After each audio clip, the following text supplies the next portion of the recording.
LSS പരീക്ഷയിൽ 90% ചോദിക്കാൻ സാധ്യതയുള്ള ഒരു ചോദ്യത്തിന്റെ മാതൃകയാണ് നമ്മൾ ഇന്ന് പരിചയപ്പെടുന്നത്. പ്രീവിയസ് ക്വസ്റ്റ്യൻ പേപ്പറുകളിലൊക്കെ ഇത്തരത്തിലുള്ള ചോദ്യം നമുക്ക് കാണാവുന്നതാണ്.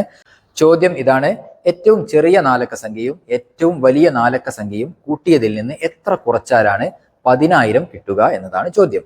ഇത്തരത്തിലുള്ള ചോദ്യം നമ്മൾ ചെയ്യുന്നതിന് വേണ്ടി ആദ്യം നമ്മൾ കുറച്ച് കാര്യങ്ങൾ മനസ്സിലാക്കേണ്ടതുണ്ട്. അതിനായിട്ട് ഈ ടേബിൾ ഒന്ന് നമുക്ക് പൂർത്തീകരിക്കാം. ഏറ്റവും ചെറുതും ഏറ്റവും വലുതുമായ അക്കങ്ങൾ നമ്മൾ പരിചയപ്പെടാൻ പോവുകയാണ്. അത് മനസ്സിലാക്കി കഴിഞ്ഞാൽ ഈ ചോദ്യം എളുപ്പത്തിൽ നമുക്ക് ചെയ്യാൻ പറ്റും. ഒരക്ക സംഖ്യ, ഏറ്റവും ചെറുത എണ്ണൽ സംഖ്യയിൽ വരുന്ന ഏറ്റവും ചെറിയ ഒരക്ക സംഖ്യ ഏതാണ്? 1 ആണ്. ഏറ്റവും വലിയ ഒരക്ക സംഖ്യ ഏതാണ്? 9 ആണ്. ശരിയാണല്ലോ. ഇനി രണ്ടക്ക സംഖ്യയിലേക്ക് നോക്കാം. ഏറ്റവും ചെറിയ രണ്ടക്ക സംഖ്യ ഏതാണ്? 10 ആണ്. അതുപോലെ ഏറ്റവും വലിയ രണ്ടക്ക സംഖ്യയോ? 99 ആണ്. വലുതെപ്പോഴും 9-ലാണ് അവസാനിക്കുക, നോട്ട് ചെയ്യണം. മൂന്നക്ക സംഖ്യ ഏറ്റവും ചെറുത് 100 ആണ്. ചെറുതാവുമ്പോൾ 0-ലാണ് വരിക. 1 എണ്ണൽ സംഖ്യ തുടങ്ങുന്നത് 1 ആയതുകൊണ്ടാണ് അത് അങ്ങനെ വന്നത്. അതുപോലെ ഏറ്റവും വലിയ മൂന്നക്ക സംഖ്യയോ? 999. ഏറ്റവും ചെറിയ നാലക്ക സംഖ്യയാണെങ്കിൽ 1000. അതുപോലെ ഏറ്റവും വലിയ നാലക്ക സംഖ്യ 9999. അതുപോലെ അഞ്ചക്ക സംഖ്യ ഏറ്റവും ചെറുത് 10,000.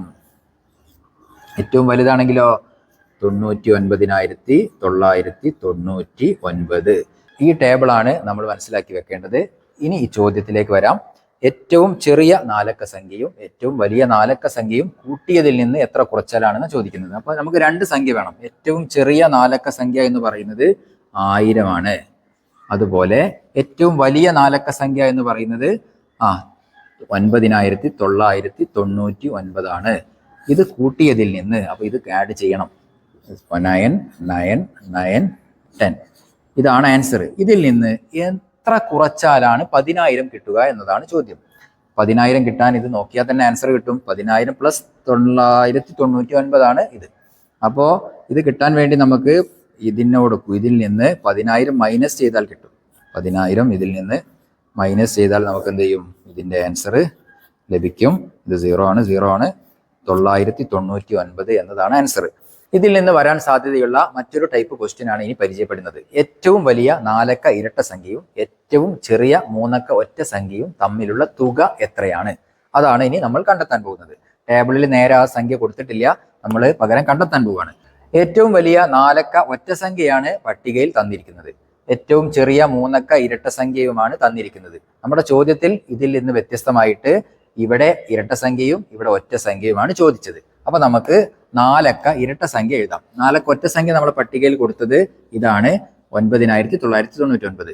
ഇത് ഇരട്ട സംഖ്യ, ഏറ്റവും വലിയ ഇരട്ട സംഖ്യ എന്ന് പറയുന്നത് അങ്ങോട്ട് പോകാൻ എന്തായാലും പറ്റില്ല, തൊട്ട് ഇങ്ങോട്ട് -1 അഥവാ 8 വരണം. 9,998 ആണ് ഏറ്റവും വലിയ നാലക്ക ഇരട്ട സംഖ്യ എന്ന് പറയുന്നത്. ഏറ്റവും ചെറിയ മൂന്നക്ക ഒറ്റ സംഖ്യ എന്ന് പറയുന്നത് ഇവിടെ തന്നിരിക്കുന്നത് ഇരട്ട സംഖ്യയാണ്. അപ്പോൾ 100 ആണ് ഇവിടെ തന്നിരിക്കുന്നത്, അത് ഇരട്ട സംഖ്യയാണ്. ഏറ്റവും ചെറിയ ഒറ്റ സംഖ്യ എന്ന് പറയുന്നത് +1 101 ആണ് വരിക കേട്ടോ. അതാണ്, അത് മാറരുത്. ഈ ചോദ്യത്തിലെ നമ്മളെ കൺഫ്യൂഷൻ ആക്കുന്ന ഒരേ ഒരു വിഷയം ഇതാണ്. ഇതിൽ ഒറ്റ തന്നിട്ടുണ്ടാവും, ഇരട്ട തന്നിട്ടുണ്ടാകും. ഇത് കണ്ടെത്താൻ നമ്മൾ മാറിക്കഴിഞ്ഞാൽ നമ്മൾ ആൻസർ തെറ്റും. അപ്പൊ ഏതായാലും നമ്മളെ ചോദ്യത്തിൽ പറയുന്ന നമ്പറുകൾ ഇതാണ്: 9,998 പ്ലസ് 101. ഇത് തമ്മിൽ ആഡ് ചെയ്യാനാണ് പറഞ്ഞത്. പകരം ഇത് രണ്ടും കൂട്ടി വെച്ചേക്കരുത്, അപ്പോൾ ഉത്തരം തെറ്റിപ്പോകും. കാരണം ചോദ്യത്തിലെ ആ ഒരു വരി, ആ വാചകം നമ്മൾ നല്ലപോലെ വായിക്കണം, ഇല്ലെങ്കിൽ കൺഫ്യൂഷൻ ആയി പോകും. ഓക്കെ, ഇത് ആഡ് ചെയ്ത് നോക്കാം.